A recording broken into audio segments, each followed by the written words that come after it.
ಅಪ್ಪ ಹೇಳುವಂತ ವಾಕ್ಯವನ್ನು ಆಶೀರ್ವಾದ ಮಾಡು, ದೈವದಾಸರನ್ನ ಆಶೀರ್ವದಿಸು ದೇವರೇ. ಕೇಳುವಂತ ನಮ್ಮನ್ನು ಕೂಡ ಆಶೀರ್ವಾದ ಮಾಡಿ ನಿನ್ನ ಮಾರ್ಗದಲ್ಲಿ ನಡೆಸಬೇಕೆಂಬುದಾಗಿ ನಾನು ಪ್ರಾರ್ಥಿಸ್ತಾ ಇದ್ದೀನಿ ದೇವರೇ. ಆಯಾ ನಿನ್ನ ಕೃಪೆಯಿಂದ ತುಂಬಿಸು, ನಿನ್ನ ಫಲದಿಂದ ತುಂಬಿಸು, ನಮ್ಮನ್ನ ಆಶೀರ್ವಾದ ಮಾಡು ದೇವರೇ. ಯಾರದನ್ನ ಮುಖಾಂತರ ನಮ್ಮನ್ನು ಬಲಪಡಿಸು, ಎಲ್ಲ ಅಂಧಕಾರ ಶಕ್ತಿಗಳೆಲ್ಲ ಮುರಿಯಲ್ಪಡ್ಲಿಕ್ಕೆ ನಾನು ಪ್ರಾರ್ಥಿಸ್ತಾ ಇದ್ದೀನಿ ದೇವರೇ. ವಾಕ್ಯದ ಮುಖಾಂತರ ನಮ್ಮ ಜೀವಿತಗಳು ಕಟ್ಟಲ್ಪಡ್ಬೇಕಪ್ಪ, ನಮ್ಮ ಹೃದಯಗಳು ತೆರೆಯಲ್ಪಡ್ಬೇಕು ದೇವರೇ.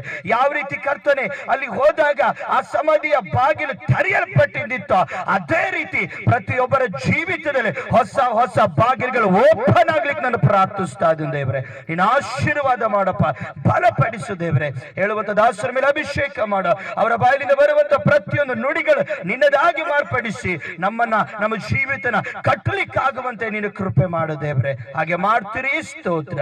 ಪ್ರಾರ್ಥನೆ ಕೇಳಿದಕ್ಕಾಗಿ ನಿನಗೆ ವಂದನೆ. ಯೇಸುವಿನ ನಾಮದಲ್ಲಿ ಪ್ರಾರ್ಥಿಸ್ತೀನಿ ತಂದೆ, ಆಮೆನ್.